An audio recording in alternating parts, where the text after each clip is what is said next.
She's standing in the office of the man who destroyed her life. But this time, his name isn't on the door. Hers is. 18 months ago, Frank Walden fired Cheryl Silvis for being pregnant. 6 months along, she was escorted out by security, clutching a cardboard box while her colleagues looked away. He smiled that day, confident, powerful. Certainly, she was just another problem eliminated. But Frank made one fatal mistake. He underestimated a black woman who refused to disappear. Now Cheryl owns everything he built. His company, his clients, his legacy. The corner office on the 32nd floor of Chicago's Willis Tower. The one with floor-to-ceiling windows overlooking Lake Michigan.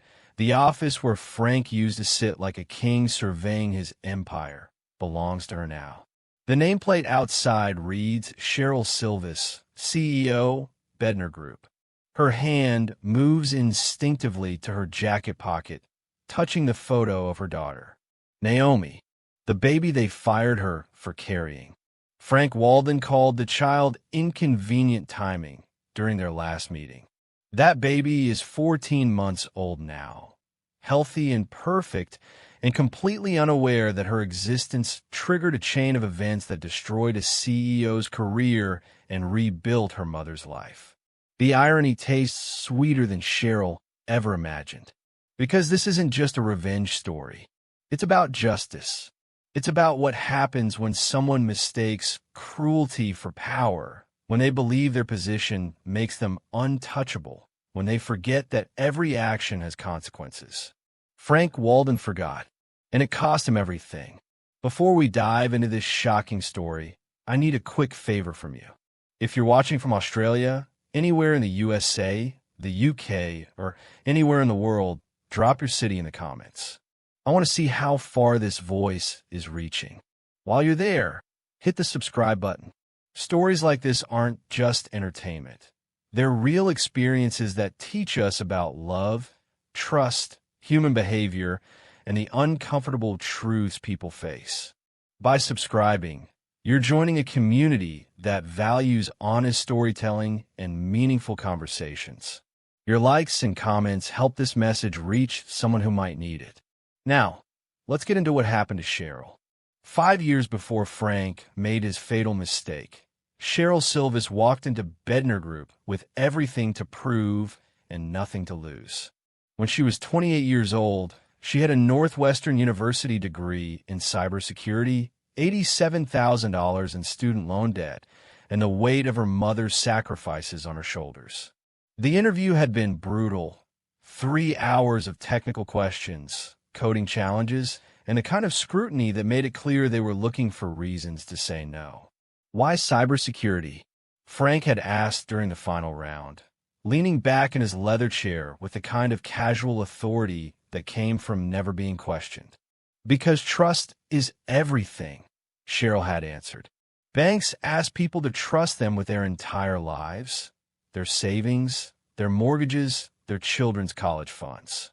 When that trust is violated, it doesn't just hurt financially. It destroys lives. I want to be the person who protects that trust. Frank had hired her on the spot.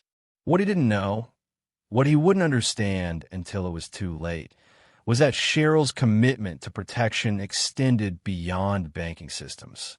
She believed in protecting people, in holding institutions accountable, in making sure power couldn't hide behind profit margins. That belief would eventually destroy him. Cheryl's first weeks at Bednar Group were a masterclass in proving herself. The operations center near the Chicago Board of Trade buzzed with the energy of dozens of analysts monitoring security systems for banks across the Midwest. She was one of 3 women on a team of 24 and the only black woman in the entire technical division. The microaggressions started immediately. "Can you grab me coffee?" a senior analyst asked her second day, assuming she was administrative staff. "Did you study computer science? Or are you more of a business person?" Another colleague inquired. The implication clear. Surely she couldn't be technically competent.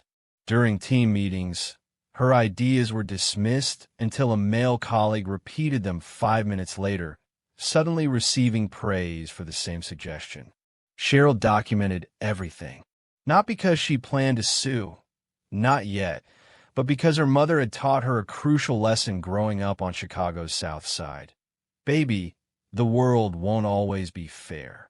But if you have proof of what happened, at least you can't be gaslit into thinking you're crazy. So she kept records, emails, meeting notes, performance reviews, a detailed log of every dismissal, every assumption, every moment someone treated her expertise as less valuable because of how she looked. But more importantly, she worked. 70-hour weeks became her norm. While colleagues left at 6, Cheryl stayed until 9, sometimes later, mastering every system, understanding every vulnerability, becoming the person who knew more about Bednar Group's security frameworks than anyone else in the building. 3 months in, she discovered something that would change her trajectory forever. It was a Tuesday night, nearly 10 p.m. The office was empty except for the night security guard and the hum of servers in the climate-controlled room down the hall. Cheryl was running routine penetration tests on their authentication system, the crown jewel of Bednar Group's offerings, the framework that protected customer login credentials for First National Bank of Illinois. And she found a hole, not a small vulnerability, a catastrophic backdoor that could allow attackers to bypass two-factor authentication entirely. The kind of flaw that, if exploited, could expose the personal information of 2.3 million banking customers. Social security numbers, account balances, transaction histories, everything.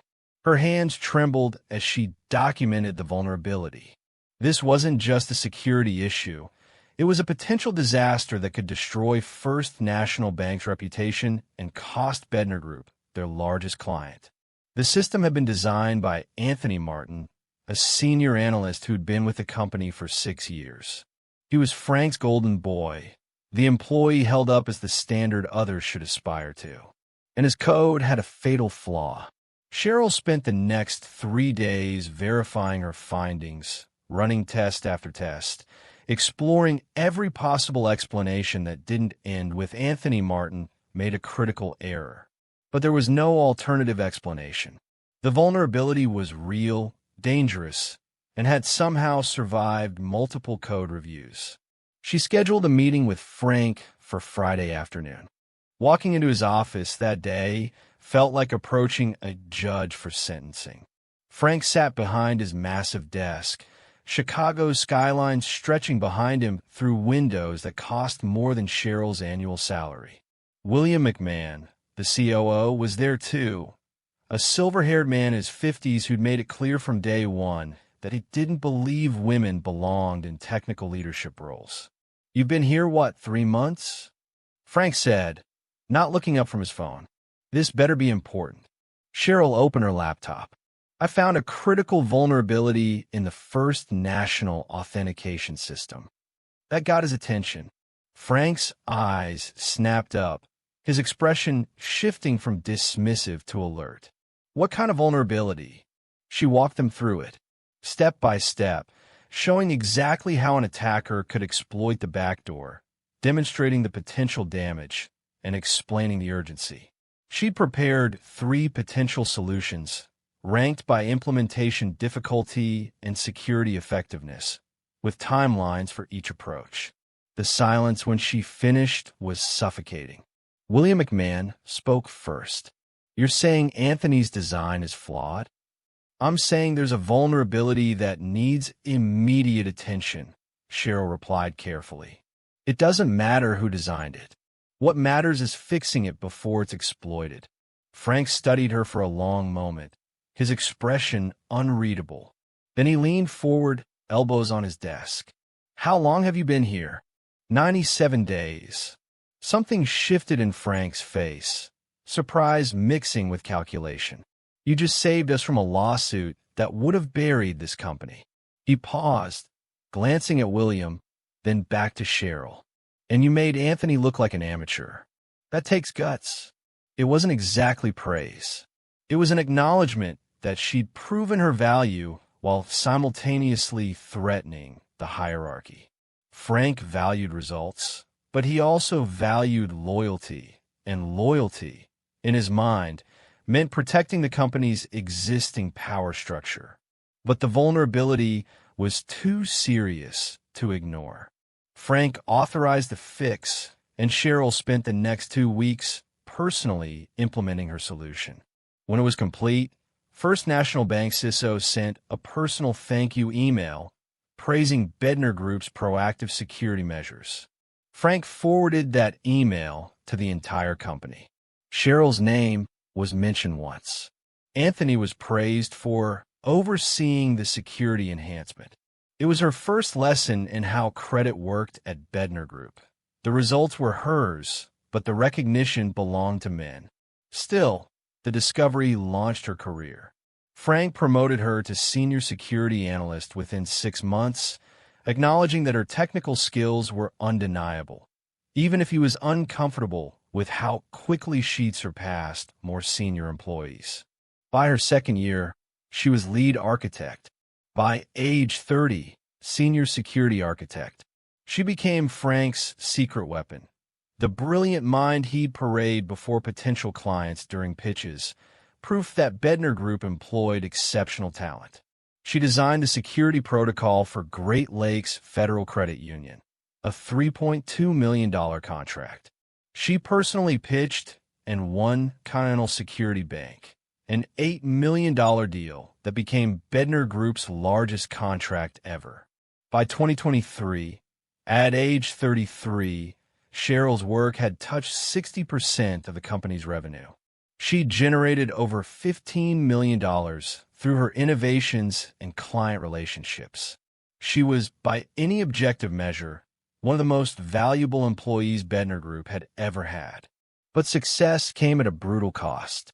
70-hour weeks destroyed her work-life balance. Holidays became workdays. Vacations were canceled for urgent projects that could have waited. Her marriage to David, a high school teacher with reasonable work hours and boundaries, strained under the weight of her absence. "You're killing yourself for people who don't appreciate you," David said one night at 2 a.m., finding her in their home office, eyes burning as she debugged code for a presentation due the next morning. "I have to," Cheryl replied, exhaustion making her voice flat. "I'm the only black woman in leadership. If I fail, it reflects on every woman of color who comes after me. I can't fail." "You're not failing by having boundaries," David said gently. "You're human. You're allowed to be human." But Bednar Group's culture didn't reward humanity. Frank openly mocked employees who left at 5 o'clock, calling them clock watchers who lacked commitment. And Taco and HR would send company-wide emails celebrating people who worked weekends, framing exhaustion as dedication. The message was clear. Your value was measured by your sacrifice. Cheryl sacrificed everything. Her health deteriorated, chronic stress, irregular heartbeat, and migraines that left her vision blurred. Her friendships withered. Her relationship with David survived, but barely, held together by his patience and her promises to slow down soon. The culture was toxic, but it was also effective.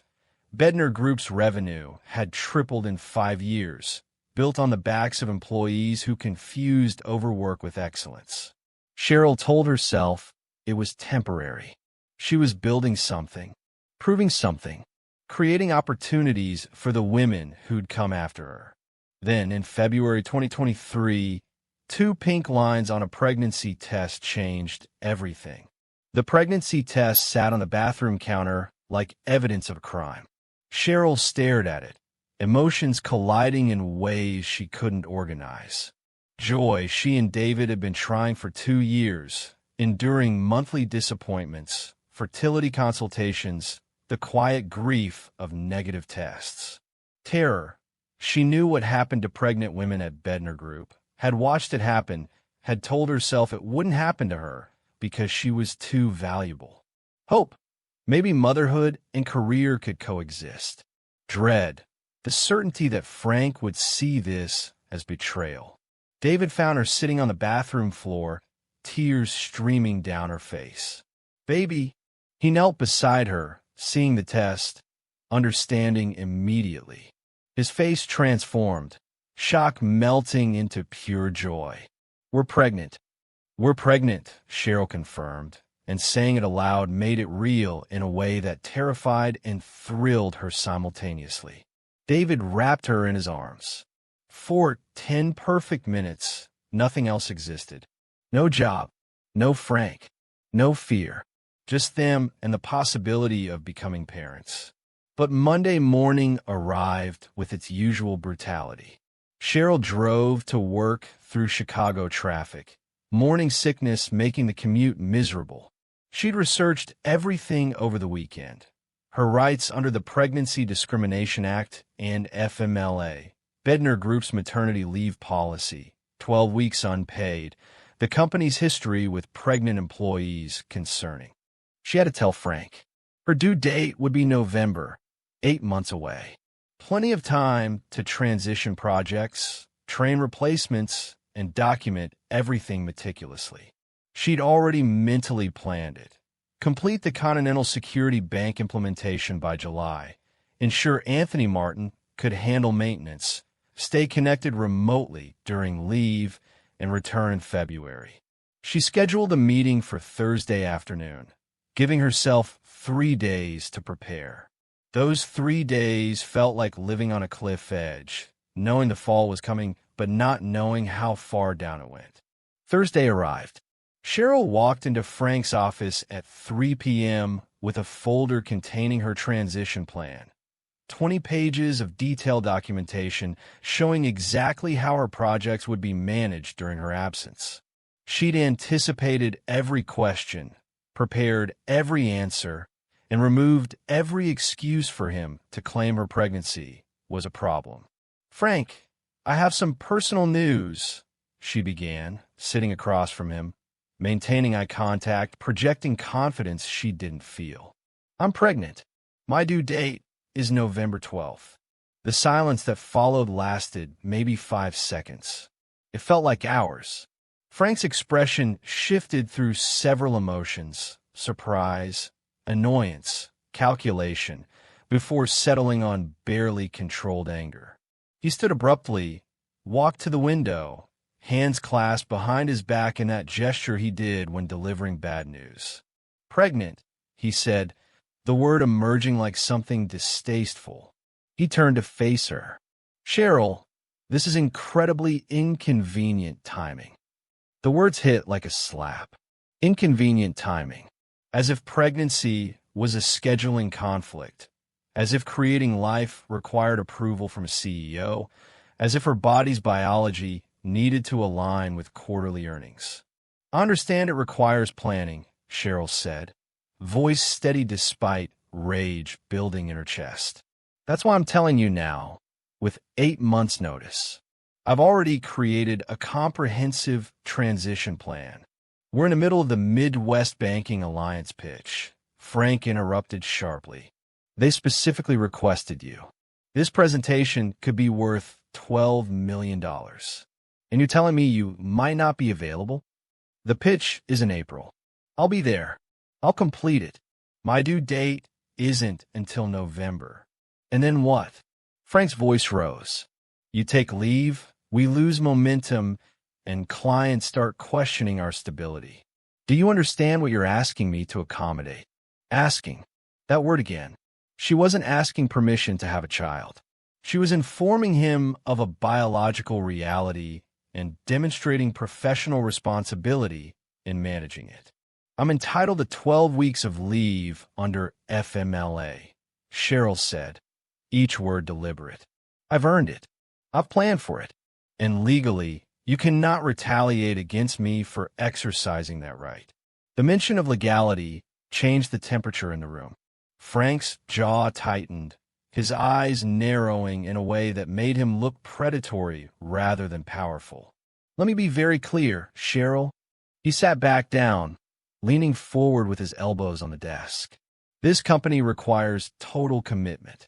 All-in commitment. I need to know that you're still that person. The threat wasn't implicit anymore. It was right there, hanging between them like a noose. I've given this company 5 years of 70-hour weeks, Cheryl replied, anger bleeding through her professional tone. I've generated millions in revenue. I've never missed a deadline. I've sacrificed my health, my marriage, my life for Bednar Group. And yes, I'm having a baby. Those things aren't mutually exclusive. Frank smiled, a thin, cold expression that never reached his eyes. We'll see about that. The meeting ended. Cheryl walked back to her office on legs that felt disconnected from her body, her transition plan still in its folder, unread and unwanted. She knew with absolute certainty they were going to fire her. The shift was immediate and undeniable. Colleagues who used to stop by her office suddenly seemed perpetually busy. William McMahon, always distant, became actively hostile, cutting her off in meetings, questioning her decisions publicly, dismissing her input with barely concealed contempt. 2 weeks later, Intako from HR requested a meeting. Just a routine check-in, she'd said cheerfully over email. Nothing about it felt routine. N's office was small and windowless, decorated with motivational posters about teamwork and excellence that felt deeply ironic given what Bednar Group actually valued. She sat across from Cheryl with a practiced smile and a legal pad filled with pre-written notes. "How are you feeling?" And began. "Physically, I mean, with the pregnancy." "Fine," Cheryl answered carefully. "No complications. Everything's progressing normally." "That's wonderful." N's smile never wavered. "And you feel you can maintain your current performance standards? Your energy levels are good." There it was. The setup. The beginning of the documentation that would justify her termination. "I'm 3 months pregnant, not incapacitated," Cheryl said, frustration breaking through. "Women work while pregnant literally every day. It's normal. It's legal. And my performance hasn't changed." Of course. And made notes. "We just want to make sure you feel supported, that you're not overwhelmed." But support looked like surveillance. Over the next month, every action became evidence. A meeting she left 5 minutes early for a doctor's appointment, pre-approved by Frank, was documented as an attendance concern. A project that hit a minor delay because the client changed requirements became inability to manage timelines effectively. An email response that took 4 hours instead of 2 was noted as declining responsiveness. The file was building. Cheryl could feel it happening, could see the trap closing with methodical precision. She started her own documentation. Every email is saved in a separate folder. Every conversation was followed up with a written confirmation. She recorded meetings where legally permissible, kept detailed logs of projects and performance, and compiled evidence of Frank's shifting treatment. David noticed the toll it was taking. Cheryl would work until midnight, not on projects, but on building her defense, preparing for the inevitable fight. Her stress level spiked, triggering complications the doctor warned could affect the pregnancy. "They're trying to push you out," David said one night, watching her organize files at 2 a.m. "You need to protect yourself, but you also need to protect our baby." "I'm trying to do both," Cheryl replied, exhausted. "But I need this job. The insurance, the income. We have a baby coming, David. We can't afford for me to quit." "We'll figure it out," he promised. "But they don't deserve you." They never did. He was right.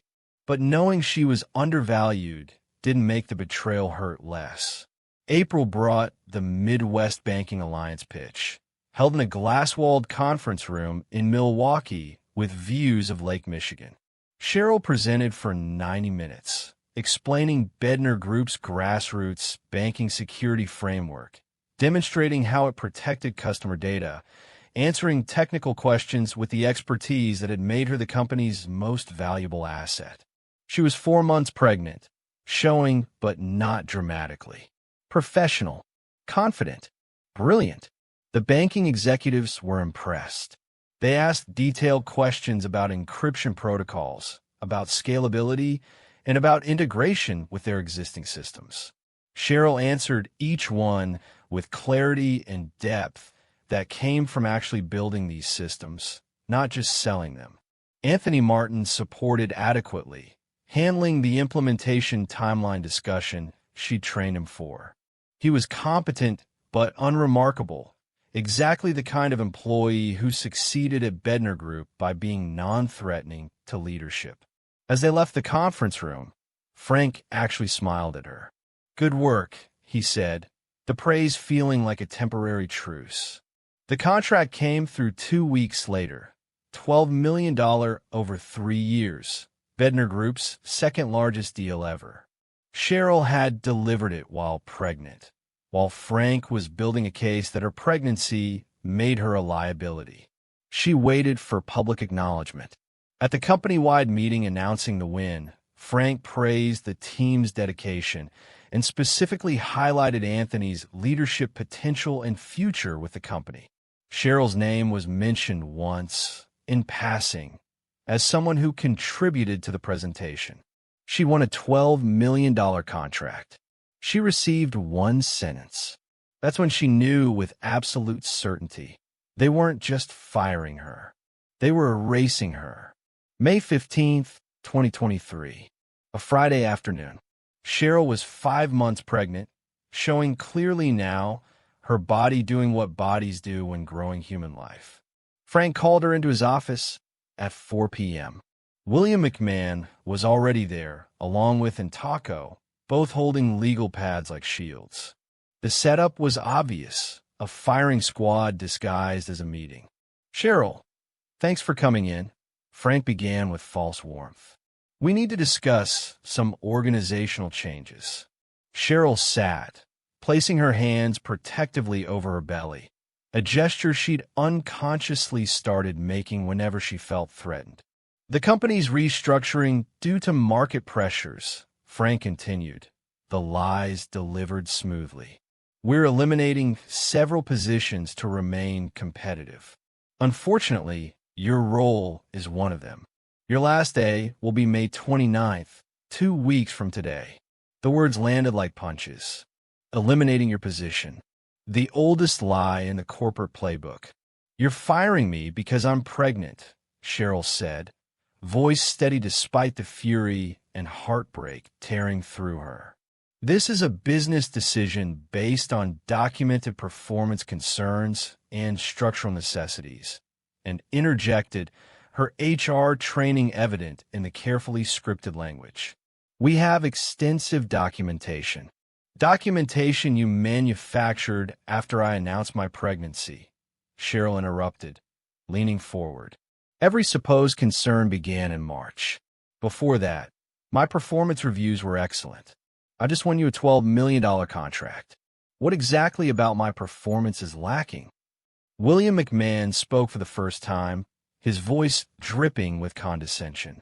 "Your commitment level has been questioned. Your availability has been inconsistent. You're not the employee you were before. I've missed one meeting in 5 months. One, for a prenatal appointment that was pre-approved," Cheryl shot back. "My project completion rate is 100%. My client satisfaction scores are the highest in the department. You're lying, and we all know why." Frank slid papers across the desk, a severance agreement. "We're offering 2 weeks of pay and continued insurance through June 30th. In exchange, you'll sign this release waiving your right to legal action against Bednar Group." Cheryl stared at the papers. 2 weeks of pay for 5 years of devotion. Insurance through the end of June when her baby was due in November. They wanted her silence, her complicity in her own destruction. "No," she said simply, leaving the papers untouched. "Excuse me." Frank's surprise was genuine. People didn't refuse him. "I'm not signing anything." Cheryl stood, placing her hands on her belly again. "What you're doing is illegal. It's pregnancy discrimination. It's retaliation. It's a violation of federal law, and I will fight it in every court that will hear me." William McMahon actually laughed, an ugly, dismissive sound. "You'll lose. We have documentation. We have business justification. You'll waste money on lawyers, stress yourself and your pregnancy, and end up with nothing." "Maybe," Cheryl said, moving toward the door. "Or maybe I'll own this place. Either way, I'm not going quietly." She walked out of that office with her head high, leaving the unsigned severance agreement on Frank's desk like a declaration of war. The composure lasted until she reached her car in the Willis Tower parking garage. Alone, finally, she let herself break down, sobbing until her chest ached, mourning not just the job, but the betrayal, the wasted years, the sacrificed health and relationships.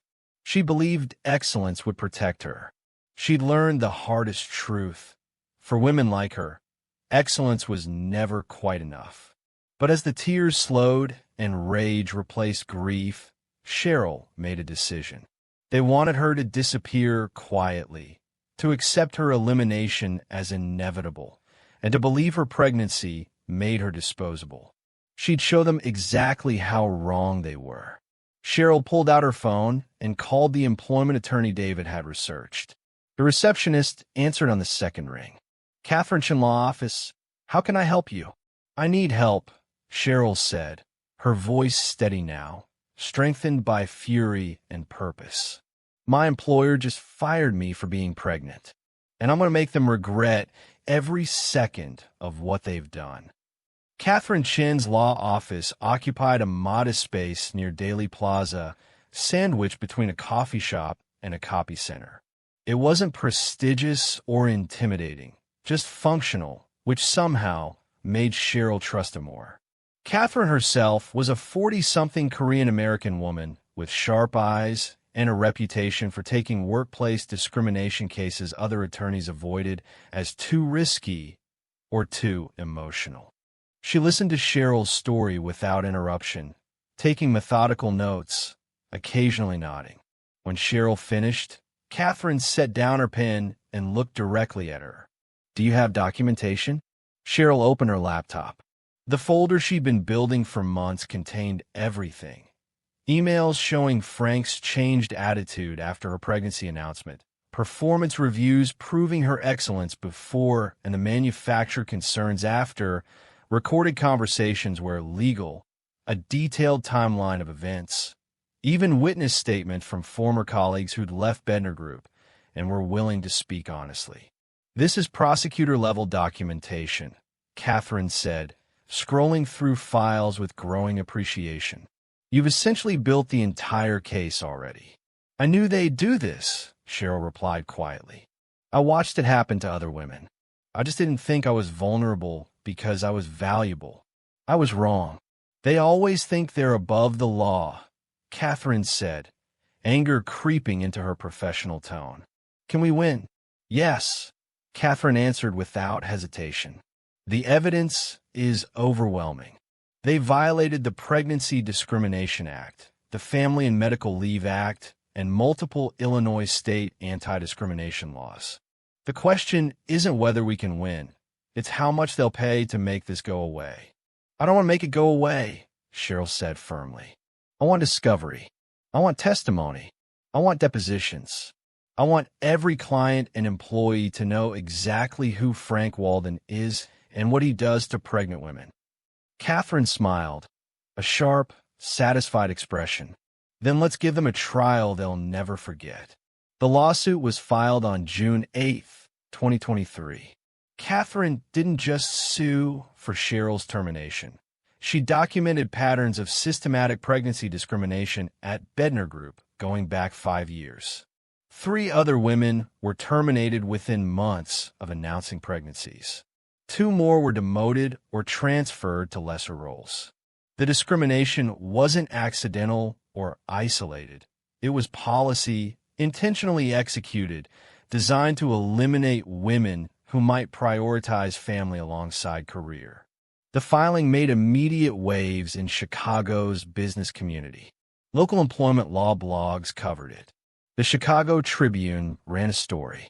Women across the city recognized themselves in Cheryl's experience, sharing their own stories of pregnancy discrimination in the comment sections. Frank's response was predictable and aggressive. His attorneys, from a white shoe law firm on Wacker Drive, charging $800 per hour, filed motions to dismiss, arguing business necessity and documented performance issues. They painted Cheryl as a disgruntled employee weaponizing her pregnancy status, someone whose actual inadequacies conveniently coincided with her announcement. But discovery told a different story. Catherine's subpoenas unearthed the emails Frank thought would remain private. Messages to William McMahon. We can't have people going part-time on us. Find a reason to transition her out before the baby comes, and she gets additional protections. Correspondence with Intaco. Build the file carefully. No direct mentions of pregnancy. Document everything as a performance issue. The most damaging evidence came from Frank's own actions.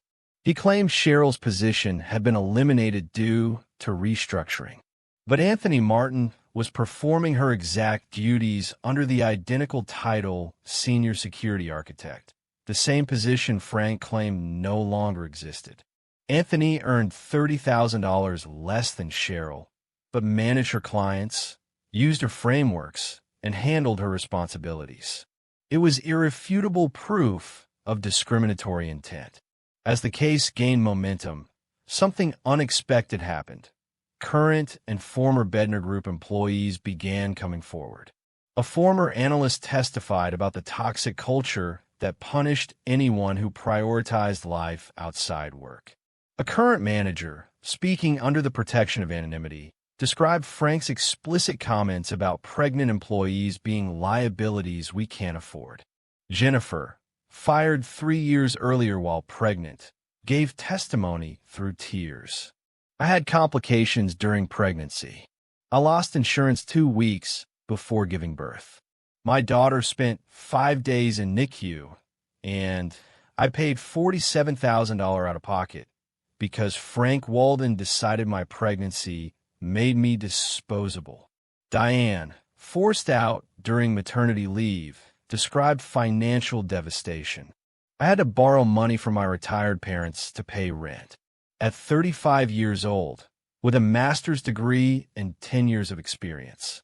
Because I had a baby. Each testimony built a picture not of isolated incidents, but of systematic discrimination. A company culture where pregnancy was treated as betrayal and motherhood as incompatible with professional value.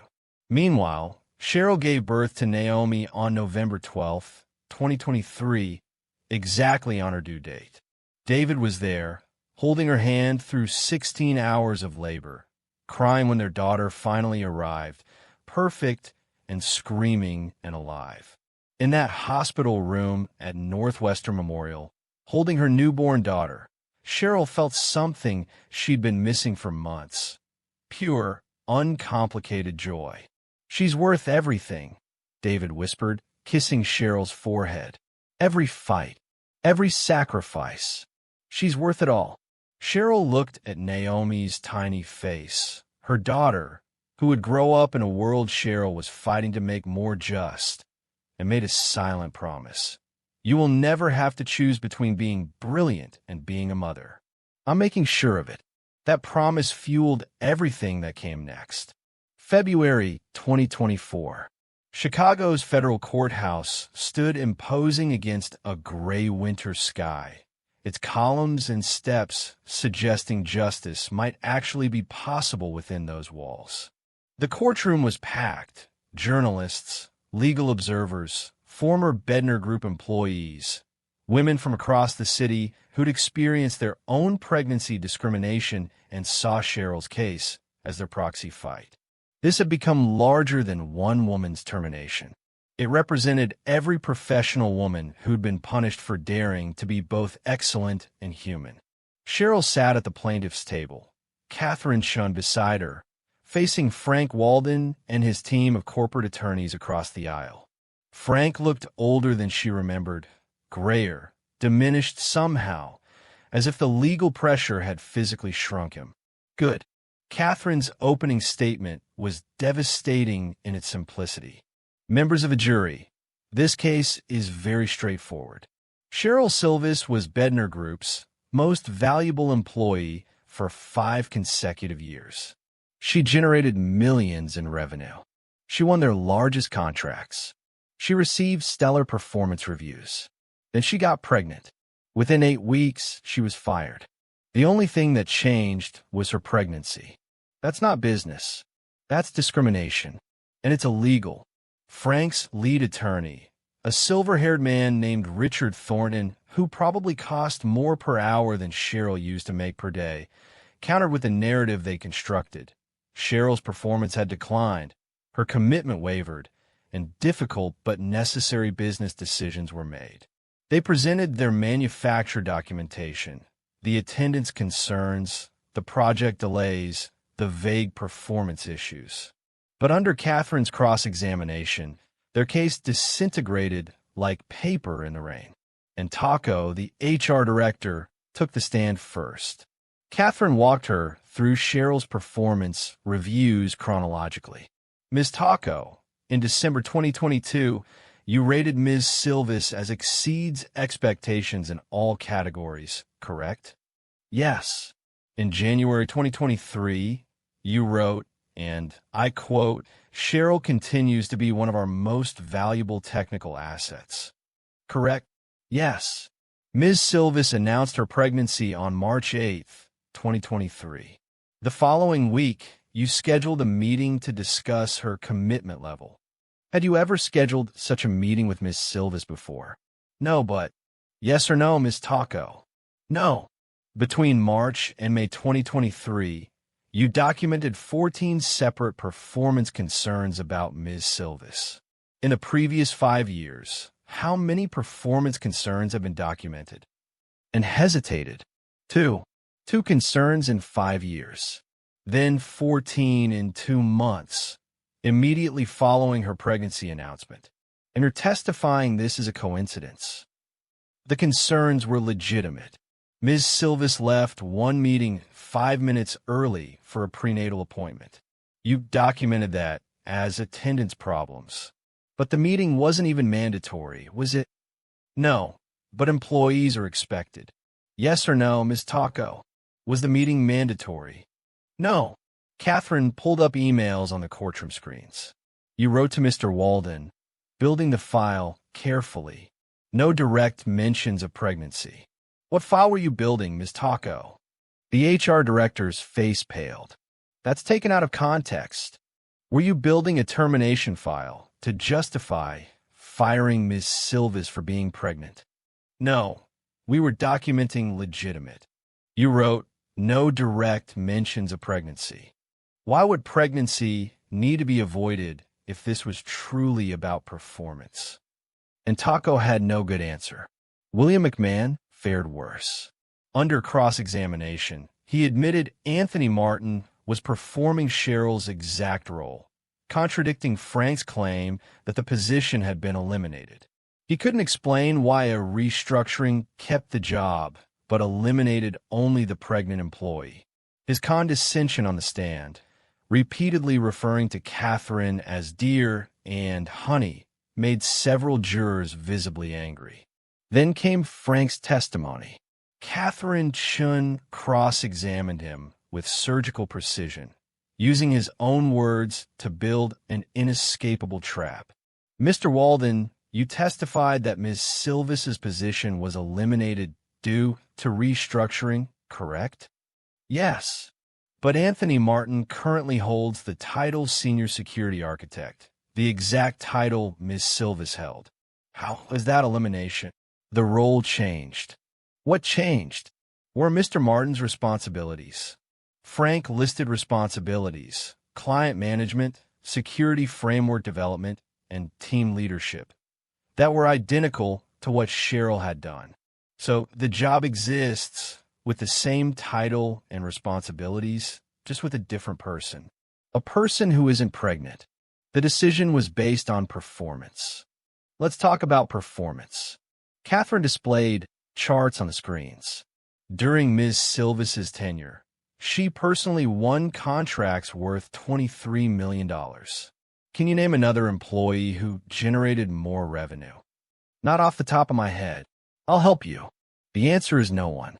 No other employee in Bednar Group's history generated more revenue than Cheryl Silvis. Yet you fired your most valuable employee. Why? Her performance had declined. She won a $12 million contract 1 month before you fired her. How was that declining performance? Frank had no answer that wouldn't be self-incriminating. Catherine pulled up his emails. You wrote to Mr. McMahon, "We can't have people going part-time on us." Mr. Walden, did Ms. Silvis ever request part-time work? No, but maternity leave. That's not what I asked. Did she request part-time work? Yes or no? No. Yet you assumed her pregnancy would make her less committed? I assumed she would want to focus on family. You assumed. Based on what? Her 5 years of exceeding expectations? Her 70-hour work weeks? Her industry-leading performance? Or based on the fact that she was pregnant? The courtroom was silent. Frank's face flushed red.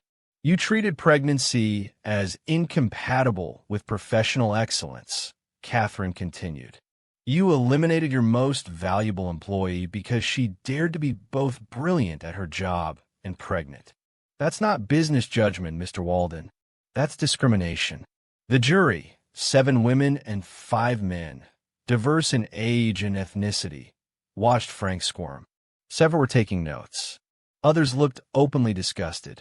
Expert witnesses reinforced the case. A cybersecurity consultant estimated Cheryl had personally generated over $15 million in revenue through her innovations and relationships, a figure Frank couldn't dispute. A labor economist explained documented patterns of pregnancy discrimination in male-dominated industries, placing Bednar Group's actions within a broader context of systematic bias. The defense had nothing compelling in rebuttal. Their performance documentation was transparently manufactured, created only after the pregnancy announcement. Their business necessity argument collapsed when Anthony Martin's identical role was exposed. Frank's own words, preserved in emails he thought would stay private, condemned him. After 6 days of testimony, the case went to the jury on Friday afternoon. They deliberated through the weekend, a sign that convinced Frank's attorneys that significant damages were being considered. Monday morning, February 26, 2024, the verdict came. Unanimous finding for Cheryl Silvis.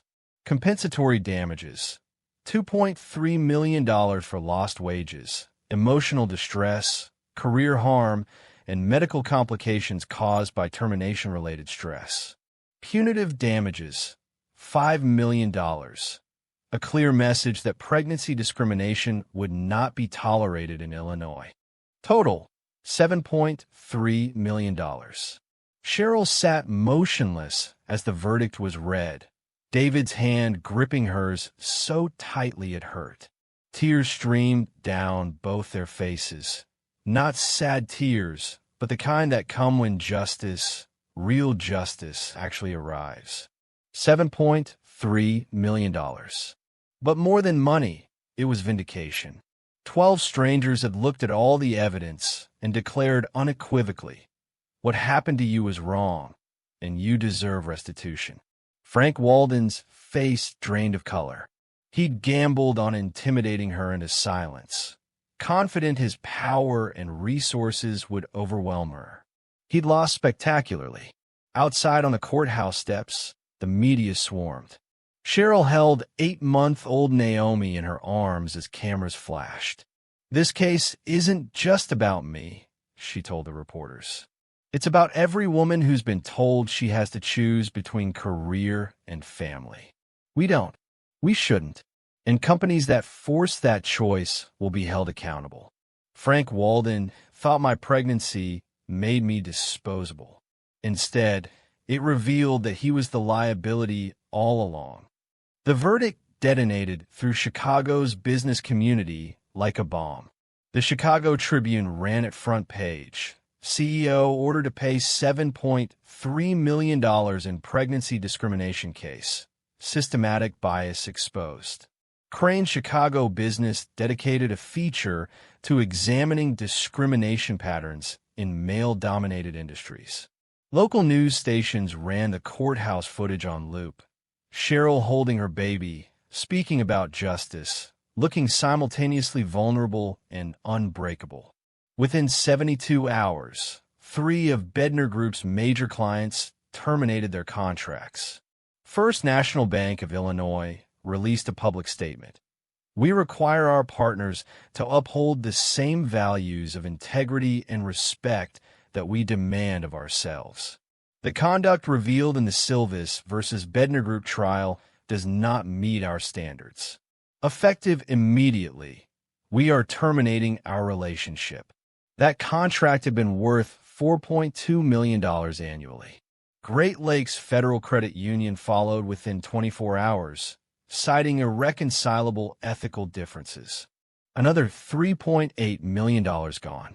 Then Continental Security Bank, the $8 million account Cheryl had personally won, sent a terse email. Given the verdict and evidence presented, we cannot in good conscience continue our partnership. Our customers expect us to work with companies that share our values. In 1 week, Bednar Group lost 40% of its revenue. The banking sector, where regulatory compliance and ethical conduct are paramount, couldn't afford association with a company whose CEO had violated federal employment law. The reputational stain was too significant, the liability too great. Employees began fleeing immediately. Top analysts Cheryl had mentored, people who'd stayed silent during her termination out of fear or self-preservation, now sent apologetic emails expressing regret and asking for her advice on opportunities elsewhere. They abandoned the sinking ship with the efficiency of rats sensing disaster. Frank tried damage control. He issued a public statement claiming the verdict didn't reflect Bednar Group's values and that immediate changes were being implemented. He placed William McMahon on administrative leave and announced a comprehensive review of HR policies. It was transparently hollow. The trial had exposed not one bad decision, but a systematic culture of discrimination that Frank had personally cultivated and defended. You couldn't PR your way out of who you fundamentally were. The private equity firm that owned 30% of Bednar Group demanded emergency meetings. Their investment, valued at $15 million 18 months ago, was now worth perhaps $4 million. The company's valuation had dropped 60% in 3 weeks.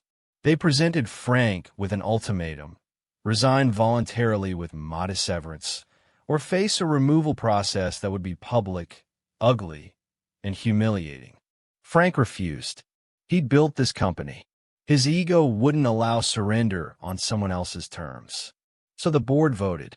March 15th, 2024, Frank Walden was removed as CEO of the company he'd founded 15 years earlier.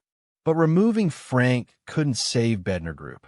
Without major clients, hemorrhaging talent, and carrying the reputational stain of the trial, the company couldn't survive. By June 2024, bankruptcy loomed inevitable. The intellectual property remained valuable, much of it Cheryl's original work, but the company as an operating entity was worthless.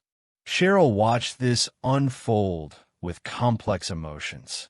Part of her felt vindicated.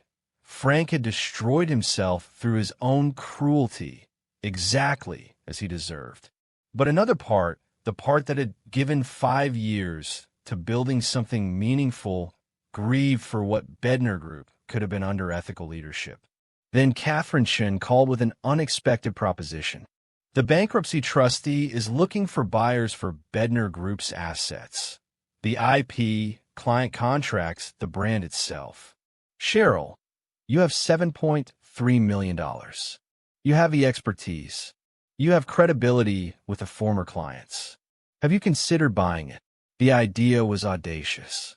Use the money Frank was forced to pay her as punishment to purchase the company he'd lost. It would be the ultimate form of justice, not just vindication, but transformation. I need more capital than the settlement, Cheryl said, her strategic mind already calculating possibilities. There are impact investors specifically interested in supporting women-led businesses, especially stories like yours, Catherine explained. I have contacts. I can make introductions. Cheryl thought about her mother's words, repeated throughout her childhood. When you climb the ladder, hold it steady for the next person. This was her chance to not just climb, but build a better ladder entirely. Set up the meetings, Cheryl said. I'm going to buy his company. The bankruptcy auction happened on October 18th, 2024, in a sterile conference room that smelled of old coffee and desperation. Various buyers circled like vultures, competitors hoping to acquire client contracts cheaply, private equity firms seeking undervalued IP, liquidators calculating how much they could extract from the corpse. Frank Walden sat in the back corner, a silent observer at the dismantling of his legacy. When Cheryl entered, conversation stopped. The woman he'd fired, whose pregnancy he'd treated as a liability, was now a bidder for everything he'd built. The irony was delicious.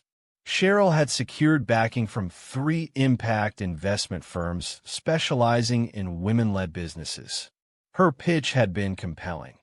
She knew the clients personally, understood the technology intimately, had a vision for ethical leadership, and embodied a narrative investors found powerful, justice transforming into opportunity. The bidding was competitive, but Cheryl had advantages others lacked. She could promise client retention because she'd built those relationships. She could guarantee talent acquisition because former employees trusted her. She offered not just money but revival. When the gavel came down, Bednar Group's assets, intellectual property, client contracts, the brand itself, belonged to Cheryl Silvis for $3.2 million. Frank walked out without speaking, without even looking at her. She watched him go, feeling not triumph but solemn recognition. His downfall was entirely self-inflicted. He'd had success, talent, opportunity. He destroyed it all by treating a pregnant employee as disposable. That choice cost him everything. Cheryl's first decision as owner was to relocate from the Willis Tower to a modern space in Fulton Market, Chicago's revitalized district. The new office had natural light, collaborative spaces, and a mother's room where nursing employees could pump in dignity and comfort. It was symbolic. This wasn't Frank's company anymore. She personally called every former client. This is Cheryl Silvis, new owner of Bednar Group. I understand why you terminated your contracts. You were right to do so. But I'm asking for a chance to show you what this company can become under different leadership. The conversations were difficult. Some clients were skeptical. Others are sympathetic but cautious. First National Bank agreed to a small trial project. Great Lakes wanted proof of cultural change before considering renewal. Cheryl provided that proof through policy. 12 weeks of paid family leave for any new parent, flexible work arrangements, transparent promotion criteria, and salary bands, mandatory anti-discrimination training, and independent ethics hotline. Most significantly, she rehired former employees who'd left during Frank's toxic final months. They returned cautiously, testing whether her promises matched reality. Anthony Martin approached her at a company meeting, guilt written across his face. I need to apologize. I should have refused your position. I should have spoken up. I benefited from what they did to you. I'm sorry. Cheryl appreciated the apology while knowing it couldn't undo the harm. What matters now is what we build together. Help me make this a place where what happened to me never happens again. Within 6 months, Bednar Group had rebuilt enough trust to win back two major clients. Continental Security Bank renegotiated, not for the full $8 million, but for a $4 million restart that could grow with demonstrated success. Revenue stabilized, then slowly grew. But more important than financial metrics was cultural transformation. Employee satisfaction surveys showed dramatic improvement. Turnover dropped. Women in technical roles increased from 15% to 32%.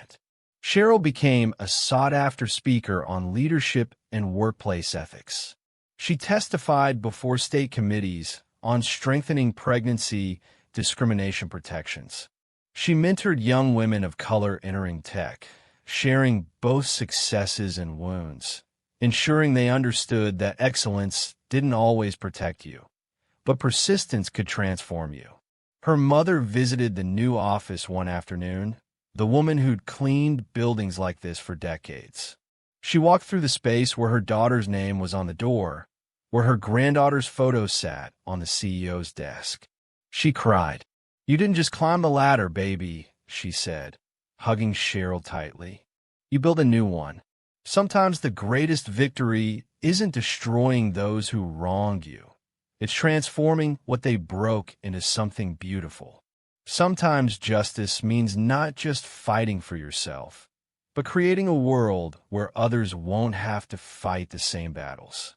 Frank Walden thought Cheryl's pregnancy made her disposable.